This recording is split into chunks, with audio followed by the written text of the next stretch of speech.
મારી દીકરી નોકરી કરવા જતી બિગ બજારમાં એક નરાધમે મારી દીકરીને ફસાવી લીધી છે અને પ્રેમ જાળમાં ફસાવી છે. તો મારી દીકરી પાછી જોઈ છે અને મારી દીકરી સાથે લગ્ન કરવા માંગતો હતો, પણ અમારે એના સાથે લગ્ન ન કરે. મારી દીકરી જ જોઈએ છે. મારી દીકરીને અત્યારે અમે નારી સુરક્ષાને મોકલી દીધી છે અને મારી દીકરીનું આ જવું બન્યું, કાલે બીજાની દીકરીનું બની શકે. અફજલ દલે પ્રેમ જાળમાં ફસાવી છે. મારી દીકરી પાછી જ જોઈ છે અને અમે એમ કીધું કે અમે ગર્ભાશયની કોથળી કઢાવી નાખી. તો એ લોકો એમ કે તો મારે દીકરીને શું કરવી છે કે તો શું એ લોકો મુસલમાનના છોકરા શું આપણી દીકરીને આવી રીતે ફસાવી શું બચાવ પેદા કરવા માટે લઈ જાય છે. મારી દીકરી મારે પાછી જ જોઈ છે, બીજું કાંઈ નહીં. મારી દીકરી જોઈ છે. આજે મારી દીકરી ઉપરથી કાલે બીજાની દીકરી ઉપર થઈ શકે આવું. હું એને લઈને જ લઈશ ને મને આ લોકો બધા સાથ આપે એને હું મારી દીકરીને લઈશ જ. વિશ્વ હિન્દુ પરિષદ સાથે અમે સંપર્ક કર્યો છે અને RSS સાથે સંપર્ક કર્યો છે. મારા નણંદ છે ને 5 વર્ષ પહેલા બિગ બજારમાં જોબ કરતા, ત્યારે એ બે હારે જોબ કરતા. મારા નણંદને ફસાવી લીધા તેને અને પ્રેમ કરવામાં કે હું તારી સાથે લગ્ન કરીશ, હું તને આવી રીતના રાખીશ. પણ અમે 1.5 મહિના પહેલા અમને ખબર પડી કે એ લોકો મેરેજ કરવાના છે, એટલે અમે મૈત્રી કરાર છે ને એની પાછો ખેંચાવી લીધો. તો એ લોકોએ મારા નણંદને ફસાવવાની કોશિશ કરી. તો મારા નણંદને તે એની સાથે લઈ ગયા. તો અમે એમ કીધું કે તમ તારે તું લઈ જા, પણ અમે છે ને એની ગર્ભાશયની કોથળી કઢવી લઈ.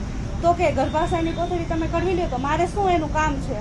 મારે તો એની સાથે છોકરા માટે જ મતલબ છે, બીજો કાંઈ મતલબ નથી મારે એને. તો કે મારે તો એની સાથે મેરેજ કરવા નથી.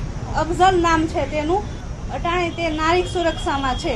અમારે એને જોઈએ જ છે મારા નણંદને, અને આને સજા થવી જોઈએ. આવા નરાધમો મુસલમાન આપણી દીકરીઓને લઈને એને શું બચ્ચા પેદા કરવા માટે જે લઈ જાય છે આપણી દીકરીઓને.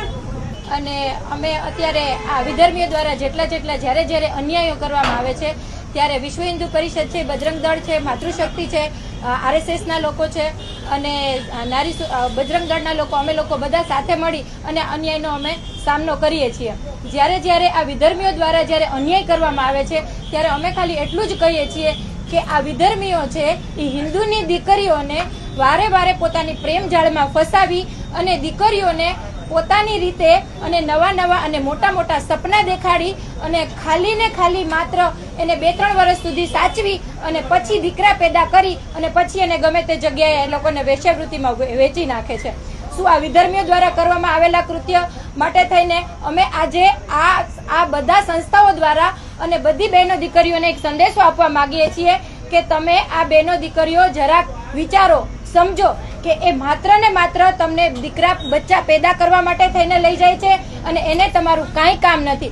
અત્યારે અમારી સામે આ એક જ્યારે કેસ આવ્યો છે એ કેસની અંદર તો ત્યાં સુધીની વાત ચાલી કે આજે ઈ દીકરાએ એમ કીધું કે ના, મારે તો એને ખાલી લઈ જાવી છે અને બચ્ચા પેદા કરવા છે. જ્યારે માતા દ્વારા એને કહેવામાં આવ્યું કે અમારે તારી સાથે લગ્ન કરાવવા છે, વાંધો નહીં તું લઈ જા, તો એને એમ કીધું કે ના, તમારે જો એને ગર્ભાશયની કોથળી કઢાવી નાખવી હોય તો મારે એને કાંઈ જરૂરિયાત નથી.